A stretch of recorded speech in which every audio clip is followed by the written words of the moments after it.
Hello friends, welcome to ISS platform. आज है 21 फरवरी and 20 फरवरी दोनों दिन के करेंगे हम करंट अफेयर के एमसीक्यू लेक्चर। स्टार्ट करने से पहले मैं आपको इन्फॉर्म करना चाहूँगा कि मेरा एक फाउंडेशन बैच चल रहा है इकोनॉमिक्स का, जिसमें आपको फ्री ऑफ कॉस्ट इकोनॉमिक्स कराई जा रही है from basic level to higher level.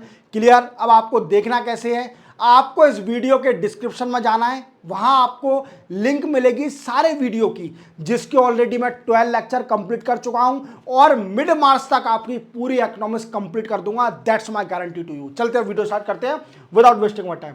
First question, which union minister has inaugurated India first open air art wall museum at Mausam Bhavan New Delhi? देखो, आप जानते हो union minister doctor Jitendra Singh को, मैं आपको कई बार बता चुका हूं और इनकी मिनिस्ट्री मैं रिपीट नहीं करूंगा, अर्थ एंड साइंस है मिनिस्ट्री। क्लियर? याद रखना।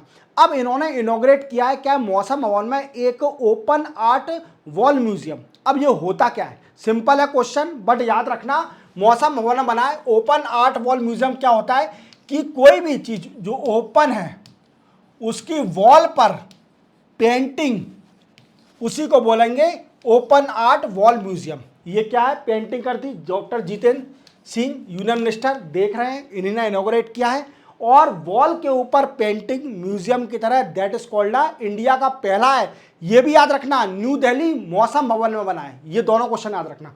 चलते हैं, सिंपल था। Which state will launch N proud initiative on 20 फरवरी 2025? ये पूछ रहा है कि एन प्राउड इनिशिएटिव किस स्टेट ने वीकेंड से लॉन्च करेगी और कल 20 फरवरी को। तो ये करेगी केरला। जैसे आप देख पा रहे होंगे केरला के सीएम है। क्लियर? केरला स्टार्ट करेगी, बट इसका फुल फॉर्म क्या है एन प्राउड का, ये भी बताइए। तो एन प्राउड है N for new, P for program, for removal unused drugs. Clear? याद रखोगे, ये इसका फुल फॉर्म है। अब इसका मतलब तो आपको समझ में आ गया होगा, बट मैं आपको रिपीट करूंगा। जैसे आप जानते हो कि कई सारी फार्मास्यूटिकल कंपनी होती हैं, फार्मास्यूटिकल कंपनीज, और फार्मास्यूटिकल कंपनी क्या करती हैं, ये कई सारे ड्रग्स बनाती हैं और ड्रग्स बनाते हैं, इनमें कई सारे ड्रग्स वेस्ट भी हो जाते हैं। याद रखना, ये वेस्ट हो जाते हैं और कई सारे ड्रग्स एक्सपायर भी हो जाते हैं, तो ये क्या है, एक तरह से वेस्ट है। और ये वेस्ट क्या करता है, ये इफेक्ट करता है on environment as well as human health. Environment और ह्यूमन हेल्थ पर दोनों जगह ये इफेक्ट करता है। और इसी चीज को रिजॉल्व करने के लिए पहली बार केरला ने इनिशिएटिव स्टार्ट किया है to resolve the problem of wastage of expiry drugs, और दी फार्मास्यूटिकल कंपनी का वेस्टेज को रिजॉल्व करने के लिए, इनको रिसाइकल करने के लिए या डिस्ट्रॉय करने के लिए कि ये एनवायरमेंट और ह्यूमन की हेल्थ पर इफेक्ट ना करें। That is a main motive of this particular initiative, that's what started by the Kerala government. चलते अपन आगे। Which country has developed Gravehawk hybrid missile system? ये पूछ रहा है कि किस कंट्री ने Gravehawk hybrid missile system बनाया है। तो ये यूके ने बनाया है। याद रखना, यूके ने बनाया है और इसकी रेंज है, रेंज बता देता हूं मैं आपको, रेंज है मैक 2.5। याद रखना, इसकी रेंज है। अब क्वेश्चन बनता है, ये बनाया क्यों है, और ये सरफेस टू एयर है। क्या है, surface to air, surface to air missile. अब ये बनाया क्यों है, देखो आप जानते हो कि रशिया और यूक्रेन में वार चल रहा है और इवन 3 साल क्रॉस हो चुके हैं, ये वार कंप्लीट नहीं हो रहा है। अब क्या है, यूक्रेन को बचाने के लिए आप जानते हो कि सारी वेस्टर्न कंट्री यूक्रेन का साथ दे रही हैं, और रशिया मुझे लगता है कि अकेली एक ऐसी कंट्री है जो सारी कंट्रियों से लड़ रही है। यूक्रेन अकेले से नहीं लड़ रही, ये सारी वेस्टर्न कंट्रियों के साथ लड़ रही है रशिया, और सारी वेस्टर्न कंट्री यूक्रेन को सपोर्ट कर रही हैं।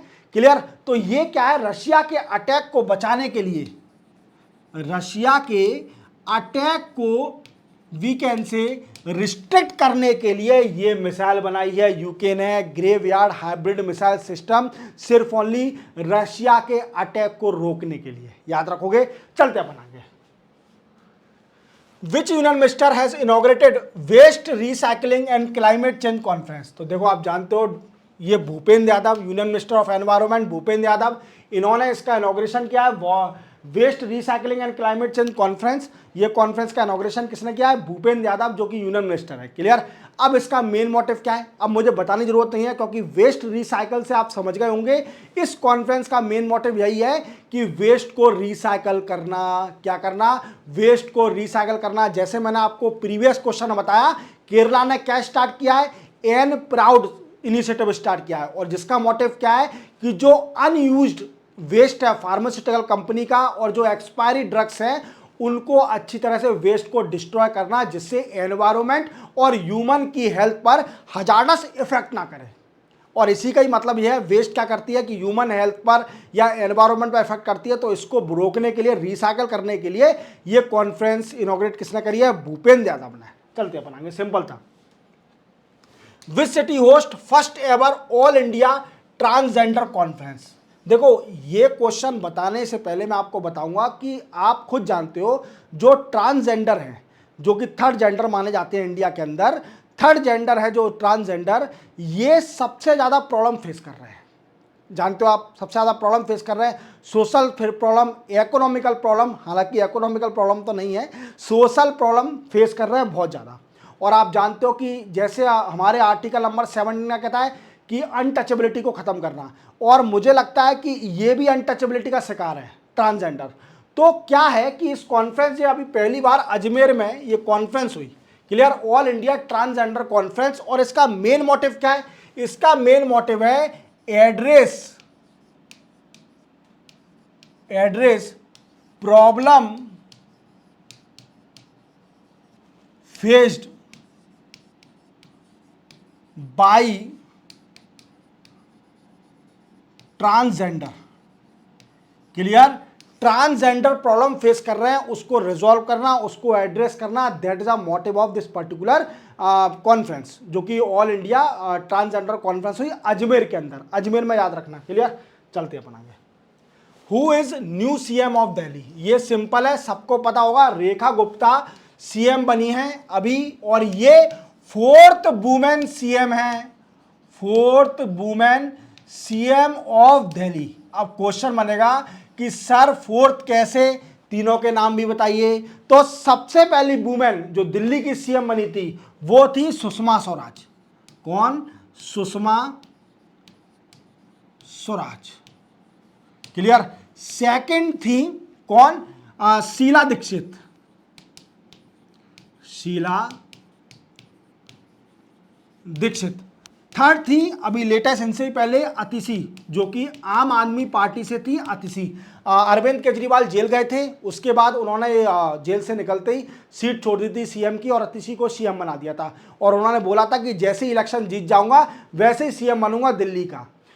उनका एजेंडा था, कुछ भी कह सकते हैं, बट वो उनका मन की नहीं हो पाई, वो सीएम नहीं बन पाए, वो अलग बात है। क्लियर। तो बीजेपी जीत गई। और फोर्थ है हम ये रेखा गुप्ता, जो कि बीजेपी पार्टी से है, रेखा गुप्ता। अब मैं थोड़ा आपको डिटेल में बता देता हूं। देखो जैसे आप जानते हो दिल्ली की जो लेजिस्लेटिव असेंबली है, पहले देखिए 2 यूनियन टेरिटरी हैं सिर्फ ओनली इंडिया के अंदर जहां पर लेजिस्लेटिव असेंबली है। पहली है दिल्ली और दूसरी है पौंडीचेरी, और अब तीसरी जम्मू एंड कश्मीर बन गई है। मैं आपको प्रीवियसली बता रहा हूं, अब जम्मू कश्मीर भी है जहां पर लेजिस्लेटिव असेंबली है, तीसरी यूनियन टेरिटरी। ये 2019 के बाद बन गई थी। 2019 से पहले देखा जाए तो 2 यूनियन टेरिटरी थी, पौंडीचेरी और दिल्ली, जहां पर लेजिस्लेटिव असेंबली थी। और दिल्ली में सीटें हैं 70। कितनी है? 70 सीटें। क्लियर। जिसमें से बीजेपी गवर्नमेंट ने 48 सीट जीती है। और देन आफ्टर आम आदमी पार्टी जो आप है उसने 22 सीट जीती है। और कांग्रेस सबसे आगे है, उसने जीती है 0। कितने? 0। तो ये है पूरा मामला। क्लियर, समझ गए। रेखा गुप्ता का नाम याद रखना, ये बनी है दिल्ली की सीएम, वुमेन सीएम, और 4th वुमेन सीएम बनी है, याद रखना। चलते अपन आगे। Who won BBC India sports women of the year 2024? ये पूछ रहा है कि बताइए किसने जीता है BBC India sports women of the year 2024। देखो ये 2023 में ये अवार्ड नहीं दिया गया था, क्लियर, किसी को नहीं मिला था, और ये 2024 में मिला है। जैसे आप जानते हो कि पेरिस में 2 मेडल जीत के लाई थी, और इनका नाम है मनु भाकर। क्या नाम है? मनु भाकर, याद रखना, क्लियर, याद रखोगे। ये 2 मेडल जीत के लाई थी पेरिस ओलंपिक में, clear, bronze medal, 2 bronze medal, याद रखना, सिंपल है। चलते अपन आगे। Which country has been elected vice president of International Organization of AIDS to Marine Navigation? Marine जानते हो, that is related to the ocean, clear, simple तरीके से समझाऊंगा, बिल्कुल, ओशियन। अब देखो ये जो ऑर्गेनाइजेशन है इसको अपन शॉर्ट में ही बोलते हैं IALA। क्या बोलते हैं? IALA बोलते हैं शॉर्ट में। ये ऑर्गेनाइजेशन पहले एनजीओ थी। क्या थी? पहले एनजीओ थी, NGO, non government organization, clear, non profit organization. और ये सेटअप हुई थी 1957 में। 1957 में पहले थी क्या? एनजीओ। अब ये इंटर गवर्नमेंटल ऑर्गेनाइजेशन बन गई है। क्या बन गई है? इंटर गवर्नमेंट ऑर्गेनाइजेशन, याद रखना, ये सिंपल है, clear, organization, inter government organization, याद रखोगे। अब क्या है, कौन वाइस प्रेसिडेंट बन गया है, ये भी क्वेश्चन बनता है। तो वाइस प्रेसिडेंट बन गई है कौन? इंडिया इसी की ऑर्गेनाइजेशन की वाइस प्रेसिडेंट बन गई है। और ये इसकी सबसे पहली कॉन्फ्रेंस जो हुई थी, जनरल असेंबली इसकी हुई थी अभी जनरल असेंबली सिंगापुर में। पहली जनरल असेंबली कहां पर? सिंगापुर में, याद रखना, ये भी क्वेश्चन इंपॉर्टेंट है कि पहली general assembly inter governmental organization के बनने के बाद पहली जनरल असेंबली इसकी सिंगापुर में हुई, जिसमें इंडिया को वाइस प्रेसिडेंट बना दिया गया, क्लियर। अब इसका काम क्या है, ये क्या करती है सर जी? तो इसका मेन मोटिव है टू मैरीटाइम गवर्नेंस। क्या है? मैरीटाइम और गवर्नेंस, मैरीटाइम गवर्नेंस, ओशियन से रिलेटेड जितने भी इशू हैं इसको मैनेज करना। That is a main motive of this particular IALA, full form याद रखना। और आपको याद रखना है कि इंडिया इसकी वाइस प्रेसिडेंट बन गई है। चलते अपन आगे। Google open Anant campus in which city of India? देखो गूगल ने अपना सबसे बड़ा कैंपस बनाया इंडिया का, मैं ये नहीं बोल रहा कि वर्ल्ड का, ये इंडिया का सबसे बड़ा कैंपस है, और ये बना है बेंगलुरु में। बेंगलुरु में सबसे बड़ा गूगल का कैंपस बना है जिसका नाम है अनंता, याद रखना, सिंपल है, कुछ ज्यादा नहीं है इसमें, बताऊंगा नहीं। Which day is observe as a world day of social justice?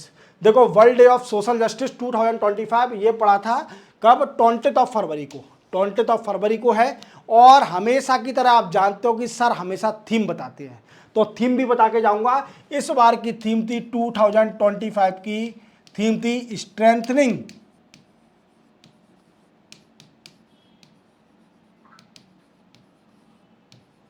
Just for